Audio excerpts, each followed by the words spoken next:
The ideal amount of time for a new hire training program, in my experience, is somewhere between a week and a half to 2.5 weeks. I see companies who think 3 days of orientation is training, and they're wrong. I see companies that think they're giving people 3 months is the right thing to do, and they're wrong. If you have a seller who's willing to sit in a training class for 3 straight months, you do not have a sales profile. Welcome to the Going Global podcast, brought to you by Globalization Partners. Hire anyone, anywhere, quickly and easily. Use our AI-driven, automated, fully compliant global employer of record platform, powered by our in-house worldwide HR experts with 97% customer satisfaction ratings. Globalization Partners. Succeed faster. Hello everyone, and welcome to another episode of Going Global, the podcast where leaders of high-growth companies tell us their own stories of going global and building global remote teams. I'm your host, Diego Mendiburu, and remember that you can find all episodes of this show on Spotify, Google, and Apple Podcasts. On today's show, we're going to interview Lauren Bailey. Lauren is a sales expert and founder of Factor 8, a company dedicated to building confidence with frontline sales representatives and managers. She is also founder of Sales Bar, a platform offering unlimited inside sales-specific curriculum for a monthly subscription price. And she also started Girls Club, a training program that seeks to change the face of sales by empowering more women to earn roles in leadership. Welcome to our show, Lauren. Hey, sorry about the mouthful. No, that's fantastic. It's an honor, and it's fantastic that you can handle all that kind of work. You have to tell us about that. How do you manage to do all those things at the same time? Clearly, I went insane. I started 2 of the 3. Factor 8's 12 years old, but the Sales Bar and Girls Club I founded in the same year, in 2018, which is just... obviously. But you've achieved what you wanted, right, with those 2 projects? I'm really proud of them. Yeah, I'm really proud of them. And it truly was the right thing at the right time. Had we not started the Sales Bar 2 years ago, we wouldn't have been prepared to go virtual with our training, or I'd be out of business today. I want to start with the ugly part of the conversation. The quicker we go into that subject, the better, I guess. We haven't talked about the emotional and psychological consequences of the past economic downturn and the pandemic, specifically among sales team members. I guess that salespeople immediately see their KPIs affected by the situation, of course. They probably are not reaching the same sales numbers as they were reaching a few months ago. So can you tell us more about that from your own experience? How do you see this thing affecting them emotionally and psychologically? Yeah, what an insightful question. Thank you for that.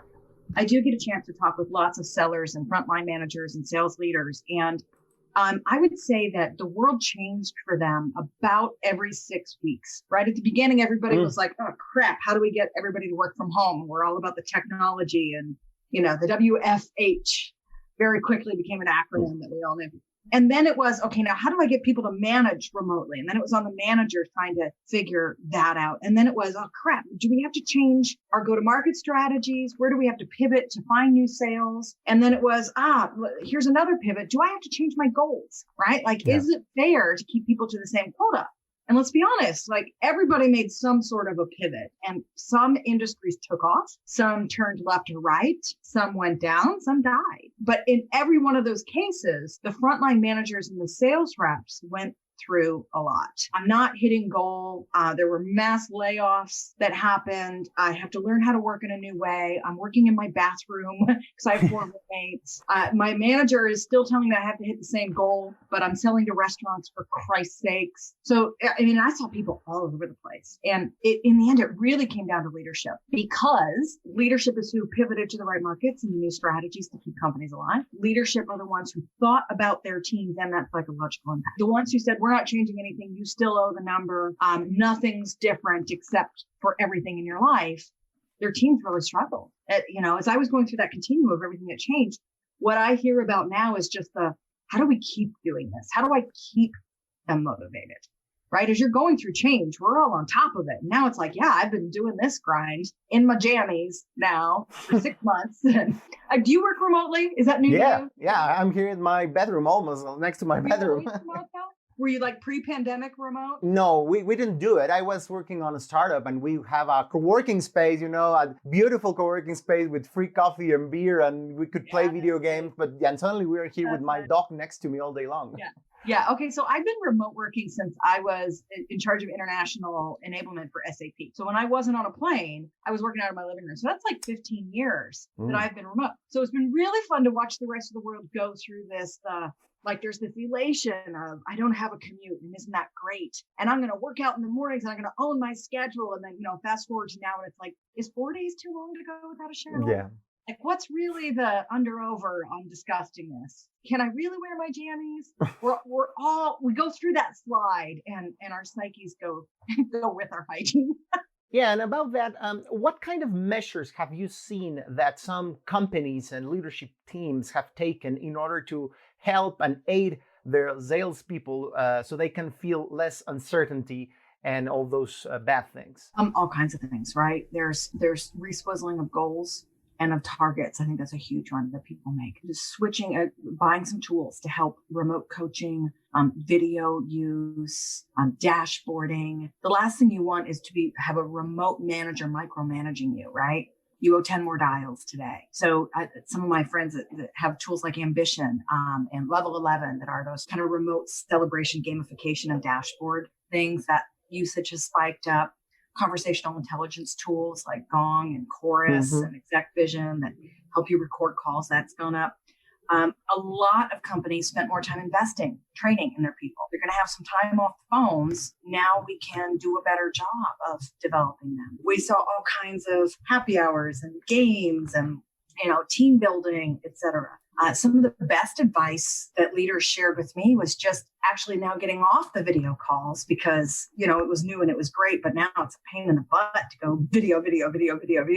So they would just pick up the phone and call their people and see how they're doing. Many companies are now having the opportunity, depending on where you live, to go back into an office. And they're finding about 20-30% of their people want to go back and have the structure, and others have adapted to the work from home. Yeah. So there's a million different things you can do, but I don't think anybody's got this silver bullet of everybody on my team is feeling mentally happy and healthy and performing optimally and feels the connection to the team. Because let's be honest, it's not just about working from home. It's this uncertainty of, I got to wear a mask to the grocery store. And how's my company doing? And I liked when people talked about leaders meeting more frequently with their people and a lot of transparency. Here's what the company's doing to adapt. Your job is or isn't safe. Here's how we're changing things. The more they communicated with the people, the better the people felt. But interestingly enough, now sales leaders have the challenge that globalizing forces have had for years, right? I've got people sitting at new hire is the hardest, new hire training. I got 10 people all sitting in remote locations and I have to onboard them. That's not different, if you don't mind me bringing it back to the conversation of I've hired 3 people in Mexico City and I've got 1 person in Singapore and I've got, it's very similar.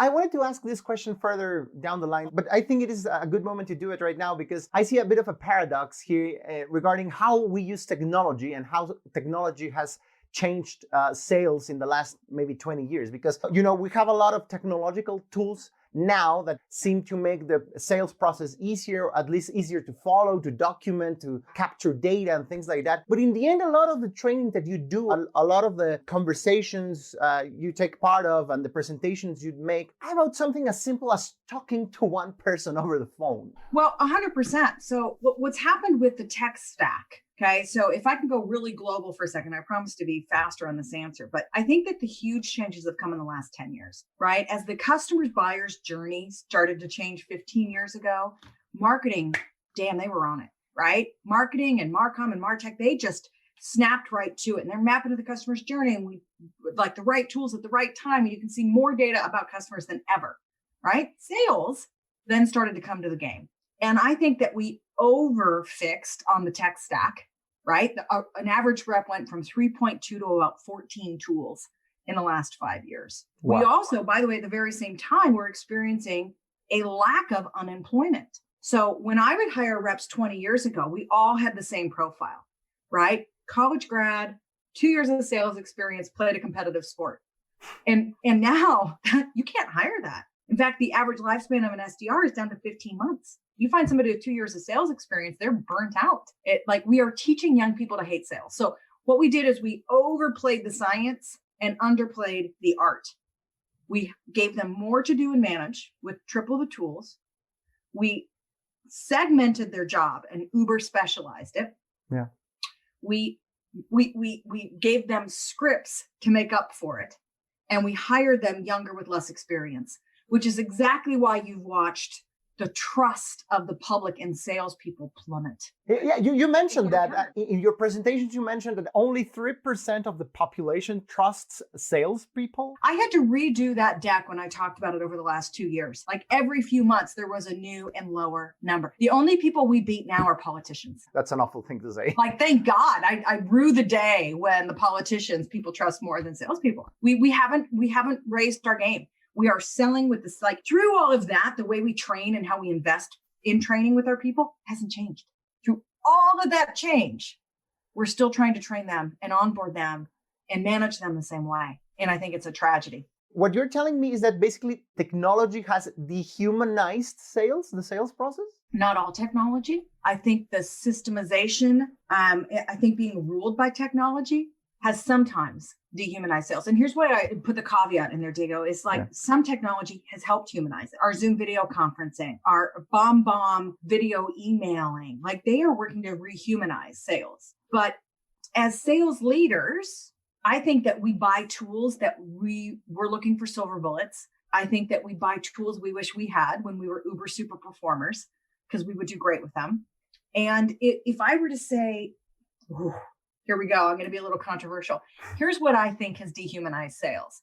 Venture capital and SaaS. That's what's dehumanized sales. Because the nature of the beast is I have 10 portfolio companies. One is going to carry the other 9 that fail. So the growth expectations for these SaaS firms, these venture-backed SaaS firms, is astronomical. It's unsustainable. It's unnatural. It is wild, high and to the right growth. And when you do that, you don't bring people in to keep them with your company long term. You throw reps on that fire like logs, right? You give them every tool you can. You try to systemize it. You take all the skill out of it that you can, and you build a machine. And that, I think, is what, among many, many other factors, has dehumanized sales more. And that also leads towards less training and less investment on the employees themselves, right? Oh, yeah. Yeah, exactly. You just got to get them up to speed as soon as possible. Give them the bare minimum, give everybody a tiny little chunk of the job, right? Give them a script and a tool to accelerate them doing that job, right? And just go all day long. A good question for me that I've never been directly involved in a sales team is, well, can anyone do sales? I mean, what kind of personalities do better when trying to conduct sales, especially when you say this thing about how relevant it is to connect with people, in this case over the phone or over Zoom or in person. But I don't know if everyone is able to develop that connection with people. No, you're right. Not everybody is. And I think that, again, in the past, when somebody was chatty and they were a big talker, we'd be like, oh, you should be in sales. And I'm shifting that pendulum myself in that, because I think the best sellers are better listeners now. We're so sick as a consumer base. If I put on my buyer hat, not my seller hat, sick of being sold at. Don't stop selling at me, right? And the LinkedIn connections and the spam and the everybody, it's just, hi, my name's Lauren, buy this. It just back the F off, man. So what are the right... I held that one in, Diego. That's fantastic. I saw that. That was a live edit. I think that it's a pity. And the best personalities for sales to me are this. Number one, curious. I want somebody who wants to learn about companies, right? I'm hiring a BDR myself right now, and we are a consultative long-term partner with our clients. I'm not trying to sell, a $4.99 subscription at a high volume. So there is a difference, right, in the different profiles. We sell large deals and we partner for multiple years. I need somebody who can be a value add to the clients. I want somebody who can have a business conversation. And that starts with curiosity. You have to give a damn about learning about who they are, right? The second thing we're looking for is confidence. You've got to have the ability to speak up and to try again. It takes an average of 6 to 8 calls to get one person on the phone. And if you take it personally, every time you get a voicemail and somebody doesn't call you back, you're not going to live very long in sales. So there's some of that tough skin and some of that determination that has to come in. That competitive spirit is part as well. If you can think of sales as a game or a sport, then again, you won't take it personally every time you get tackled in your own end zone, right? And you'll get back up and you'll do it again. I think that's part of it. And then the last one I would say is coachability, right? We have to constantly be willing to learn and grow and evolve. We've been in the training business for 12 years as Factor 8, but I've been in that business for 20. And I will tell you, thousands of times I've heard the feedback, oh, well, we hired a sales experience. And there hasn't been one instance where that person didn't still have more to learn, either about sales or about the company or about the product or about the industry, or about what's changed in the last 5 years. So stagnation will kill a salesperson. So those are some of the personality traits for sure. We always talk about what companies want out of people, but let's see the other way around. Yeah. What would make a salesperson remain inside a company and truly, wear the t-shirt and say, I'm part of this, I share the culture. I love it. Be engaged. Yeah. I love it. Well, there's a study recently, I think Forbes published it, saying the number one thing that millennials are searching for when they're job hunting is the ability to train and develop and grow their careers. So that a variation of that answer came in number 1 and number 3, and then compensation came in number 2. It's about growth. And we've joked about that with millennials forever. Jaga, right? Like I showed up 3 days in a row, I need a trophy and a raise. But we have to provide that to keep people engaged. So career pathing, ongoing training and development so I can grow that career. They like access to bosses. Like, let us have a flat organization and let me be part of the team. Let me learn, let me shadow, let me grow. They like the ability to give back. They want to believe in the mission of the company and of the leaders. All those important. What really then keeps them engaged? I think you can go back to just human nature on some of that, can't you? They say people join companies and leave bosses. It worked for me, right? I wouldn't have started my own company if I hadn't hated my boss. Yeah, we've all been through that. So many entrepreneurs, I think, have that, right? Totally. Like, I don't fit in. I don't like the culture. I don't believe in what I'm doing. If they feel invested in and important, they'll stay. What traits or characteristics can distinguish a good salesperson, but beyond the number of deals she or he can close in a month? That's the basic stuff. She's a better salesperson because she has closed more deals than anyone here. But what about those that maybe are not that good at closing deals, but have other characteristics, traits that are good for people in sales? Okay, so we're going to get beyond the personality attributes and get more into some of those leading indicators of how I could measure a great salesperson. Does that sound about right? Yeah. So think of it like a triangle, right? And at the very top, you've got, this is quota or growth or whatever my goal is. Those are the results. And at the very bottom, you've got the activity. And in the middle, you've got your KPIs and your ratios. Great leaders talk about the middle. Hard to get there. Most young managers basically stay at the bottom. And what they're doing is saying, I need more activity. And they're not wrong, okay? But if you manage to activity, you're never really inspiring the human being. Let's put it this way. When you ask a rep for a dial, you get a dial, and that's all you get. So if you can help them aim higher, they're more engaged and you get better quality as well. So that being said, however, you can still look for leading indicators of rep success starting at the bottom. A rep who will make 50 dials and 20 emails a day is likely going to see more success than a rep who will make 20 dials and 5 emails a day.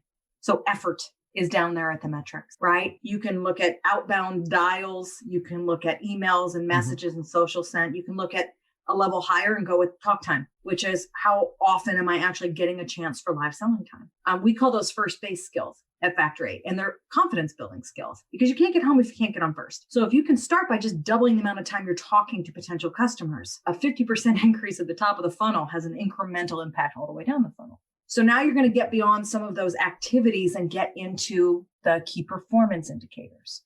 Some ones I love are conversations that last over 2 minutes, scheduled callbacks, booked meetings, quotes sent, follow-up emails sent, something I can measure that shows, okay, we're moving down the right area. They're opening company information. They're attending demos. They're reading. They're coming, whatever it is, right? The customer's taking action that shows they're engaged. That's what you're looking for there. Then if you're getting to secondary meetings or tertiary meetings, quotes or proposals sent, demos performed, what percent of second appointments booked show, Love the show rate. That shows the quality of the people on the front end. What percentage of the people who come to the second appointment close for the third, right? So you can measure those close rates all the way down the funnel as well.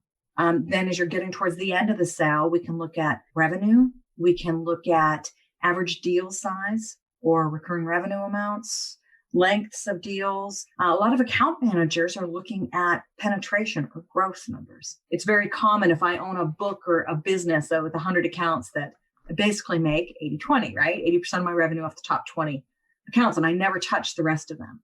So we might look at additional lines in an order, additional product or service categories, additional contacts added into the base, the touch rate of the base, the engagement of the base. I mean, I've just talked for 800 straight minutes, haven't I? No, that's fantastic. You're giving us a lot of insights, and that's the point. I mean, a lot of entrepreneurs are probably at this moment building their sales teams and they have no idea of all these KPIs, and it's fine. Crazy. Yeah. It's like sales is like baseball. Yeah. That's all there is to it. We measure everything. A great book for leaders doing that is Cracking the Sales Management Code.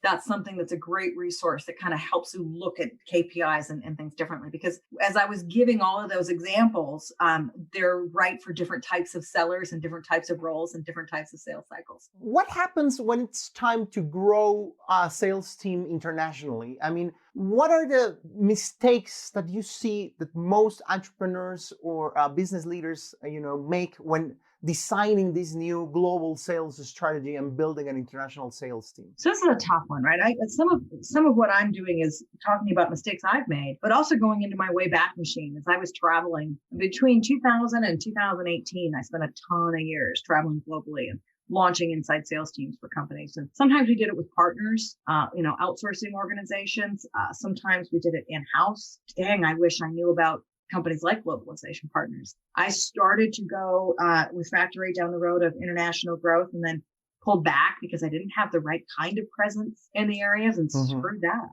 All right. So mistakes that I've seen people make in doing that. It's definitely not one size fits all. And that is true, whether it's your go-to-market strategy, whether it's your product set, whether it's your marketing language, right? All of the above. We have to look at the difference in the cultural norms, in the languages. The funnest part to me about globalization is the stupid mistakes we make with translations and whatnot. I've definitely been caught with my pants down a few times on stupid stuff in that area. I think we have to realize that not all teams are motivated the same, nor do they sell the same. Us Yanks, if you will, right? In America, we are considered pretty pushy and obnoxious sellers by most of the rest of the world. Yeah, right? You would agree? Yeah, I would.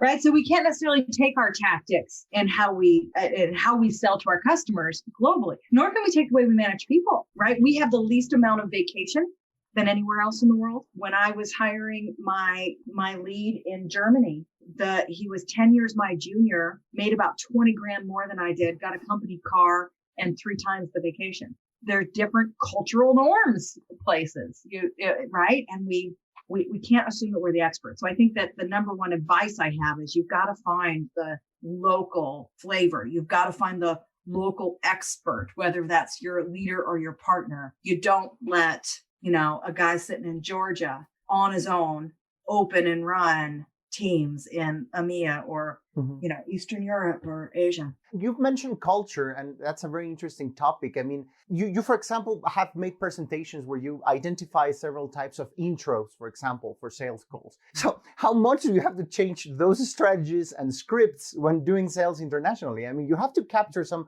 cultural differences between clients and territories, right? You absolutely do, but you also have to capture cultural differences for every single client you work with, which is why any kind of training we're going to do is going to be blended and customized.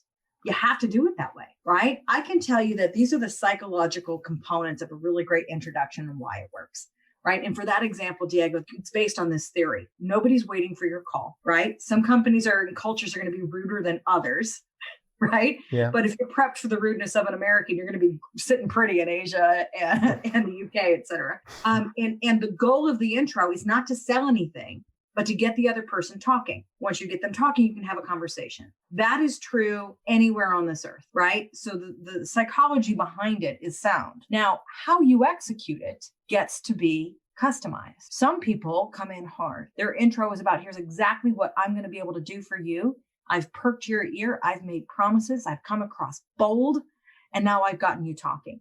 I can't use that intro. And even being a Yank, that's too hard of a sell for me.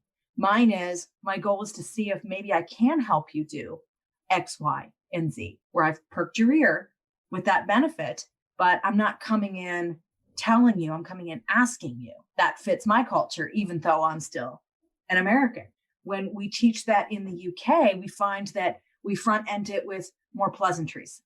People will take the time to say, yeah, how's it going? And how are you? And are you doing well? And I hope this finds you well. And hey, listen, the reason for my call. We don't have to fit the whole thing into 4 seconds because we have a little longer there, right? When we do this in Asia, we have to ask for more permission to continue. The much more respect is given on both sides of that equation. So if we were to say this is the way to do a call opening on an outbound cold call or warm call, and say one size fits all for the whole world, we'd be fooling ourselves. Yeah. Every company, every person, every culture has to make it their own. So we'll give the steps and the outline and then be flexible in the execution of it and coach towards it. But if you listen to enough recorded calls from any culture, it's not too hard to find those nuances. I'm pretty sure that everyone agrees when talking about how essential training is and to constantly train your teams. And in this case, I mean, we are having and talking about examples, of specific situations like international expansion, when you have to be a bit more reactive. It's like, okay, we have to train our sales people because we are starting to sell in this specific territory. But what would it be an ideal training strategy for a company that has a sales team? Ideally, how many trainings should they have each year, or how often? What would be an ideal training strategy for a sales team? Yeah, here's a couple baselines. First and foremost, you want to make sure you have a line item in your budget every year for development. We don't have the level of employees we used to. And if you want to keep them engaged, you can't just wait for a budget surplus every few years to do it, right? So get it right there by your recruiting and your tools budgets, because we both know you added those line items in the last 10 years. The average is somewhere between 3 and 5% of salary you're going to spend on training and development. Now, for your actual answer to the question, the average number of hours of training per year are around 40, somewhere between 30 and 50. Now, that being said, if you're starting from scratch, what's it look like, from cradle to grave? Mm-hmm. So when you're starting in cradle, I'm going to try to draw a diagram with my hands, but imagine that you're taking your arms and you're kind of crossing them in front of your body until you're making an X, right? So when somebody is new, your horizontal axis is time on job, right? And your vertical axis is training hours. Young on job, full-time training, right? Then older on job, training is coming down, but it's in a curve. It doesn't go straight down and it never hits zero, right? And then of course, performance is your other line that says, okay, I'm brand new on the job. My training's down here close to zero, and now it's going to go up, but it never stops growing. So it's not a straight line, and it never hits zero, and it doesn't max out. So somebody's coming in, the ideal amount of time for a new hire training program, in my experience, is somewhere between a week and a half to 2.5 weeks. I see companies who think 3 days of orientation is training, and they're wrong. I see companies that think they're giving people 3 months is the right thing to do, and they're wrong. If I can be that bold. If you have a seller who's willing to sit in a training class for 3 straight months, you do not have a sales profile. So after a few weeks of new hire training, then we put them on the floor and they're in part-time training. So imagine that you're building new hire for their first month on the job. Most of their first month is, I'm going to be learning, I'm going to be leaving voicemails, I'm going to be updating CRM, I'm going to hopefully talk to a few customers, but at best, I'm going to have 30 first calls. I don't have to train them yet for the second call and the third call.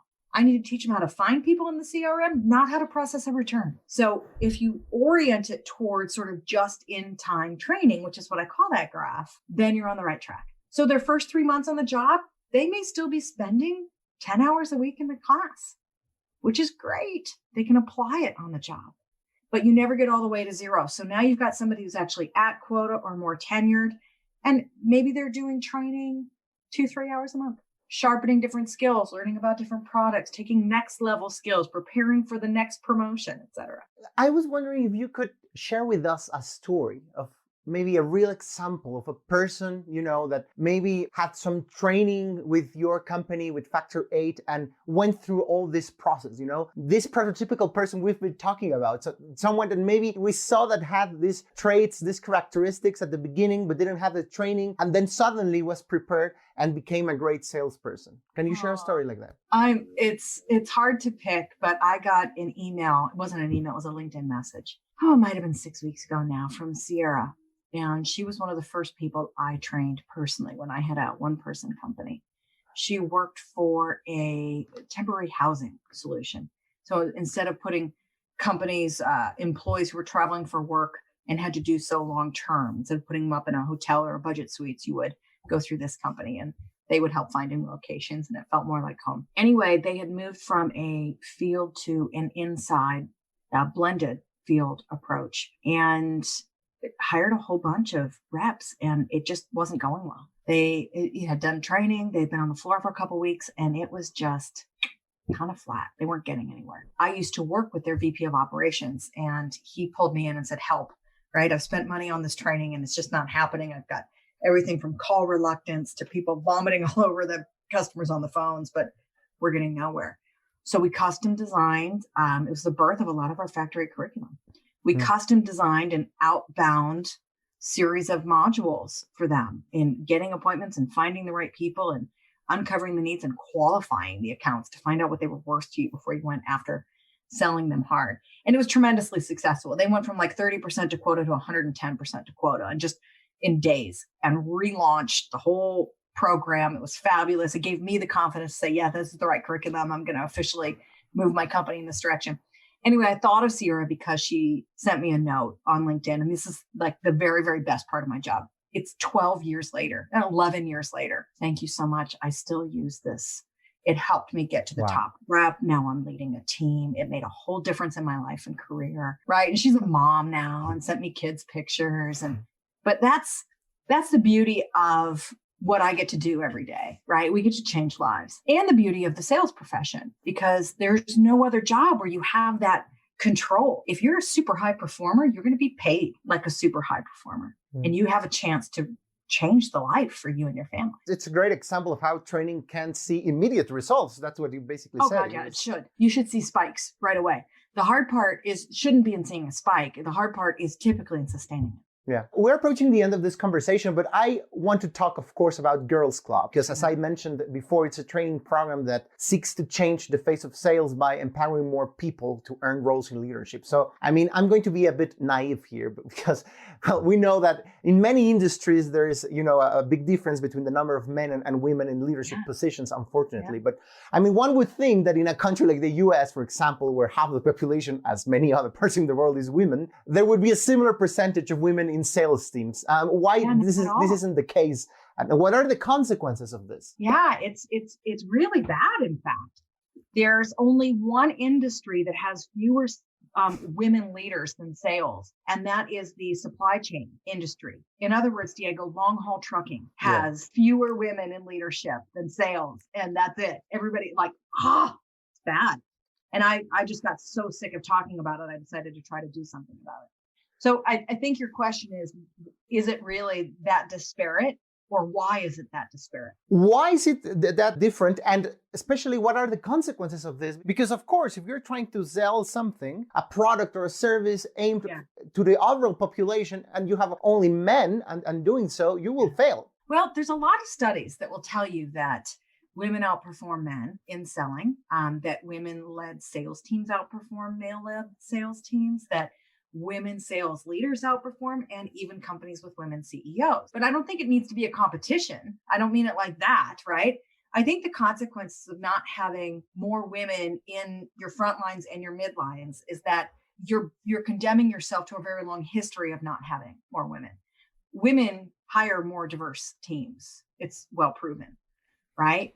And what I've learned through working with the amazing women who come through our Girls Club training program the last 2 years is that they won't go to companies where they don't see women. So it's going to be a self-fulfilling prophecy and only continue to get worse and cycle on. So a woman's not going to apply if you don't have any women in leadership, right? So that's the first thing you can do to attract more women. If your website is full of white dudes and that's it, fix it. And until then, take the pictures down, right? And that's all there is to it. But you're creating a long-lasting cycle in that way. I think that you can't assume everybody wants to buy from that very same profile of male or white male or 30-year-old white male or whatever the case may be. The world is a beautiful mosaic of different colors and types, and your customers are that mosaic as well. So if you don't represent it, obviously you're going to hurt yourself, and you're hurting yourself long term. That's the consequences of. What's funny is people are starting to get it. That's probably the number one question I get now from sales leaders is, how do I get more women to apply for my positions? Like, the women I have on my team are killing it. How do I get more? How do I fix this? And you have to take some drastic action and be committed to it long term. Yeah, and my last question is about that, and I think that is something transversal to all your training, but especially true and useful for women, is this confidence gap, is that feeling that you are able to do this. And in this case, please explain us, how is the approach of Girls Club towards overcoming this confidence gap? Yeah, that's the silver bullet for us, right? Girls Club's about getting frontline sellers into management, that first level. And we do it with the sales management skills, the hard skills, the training that we take from Factor 8. But the second leg of the stool is the confidence building, and we address it head on in a multitude of different ways. And I'll finish out the stool really quick. The third leg of the stool is community with mentors and role models. Mm-hmm. The seat of the stool is spotlight in her company and outside. Mm-hmm. And it combines to create magic. We have a massive promotion rate, and it really works. But let's talk about the confidence building, because this is what was near and dear to my heart. I grew up a severely underconfident little girl. And then as I got higher and higher in corporations, I learned how to fake it pretty well, but I wasn't sure I really believed it. So my theory is that more women aren't raising their hand to get into sales leadership because of the confidence gap. We don't apply for something until we're ready to do it perfectly. We don't take the risk, right? And then there's studies on it. Men apply at 60%, women wait until they're 100%, which means if I don't have one of the bullets in your job posting, I'm not applying for it. And I've seen that happen, right? And I thought, okay, that's it. That's what we're going to solve for, is quashing that. So our goal in the confidence building leg of Girls Club curriculum is to quash some of the need for perfectionism and encourage more risk taking. One of the ways we do that, and probably one of the most powerful ways we do that, is with something called a Rise Up on Record. These are 2 to 5 minute webcam confessionals that we get from female sales leaders across the world in all different companies. And what we do on this, Diego, is we cop to the 3 Fs: fears, failures, and F-ups. And when you watch VP of international sales say, boy, did I bite it last week. I did this, they did that, I thought this, right? And then you see a GM of a global company say, I've always been afraid of negotiating salary, whatever it is, right? I record one every month and kind of do this journey of growing my own self-confidence and try to learn out loud. We do it anyway. It's transformational. The women binge these. Like, what? I thought everybody else had it together and it was just me who felt like a fraud. And it's not true. We all have those fears and the imposter syndrome. So we attack it that way. We do workshops on what we can do to build self-confidence. We bring speakers in who are inspiring to talk about these things. But I think the most powerful part of that is giving women a safe place to be very authentic and showing her leaders who are the same. Well, Lauren, it has been a fantastic conversation. I really enjoyed it, but above all, I really learned a lot, and I hope that our listeners also learned a lot with this interview. Thank you very much for your time, Lauren. I hope you enjoyed today's episode, and remember that you can find all episodes on Spotify, Google, and Apple Podcasts. If you're planning to hire a new global team member, Globalization Partner makes it easy to onboard international talent in a matter of days. Go to globalization-partners.com to get started. This is Going Global, presented by Globalization Partners.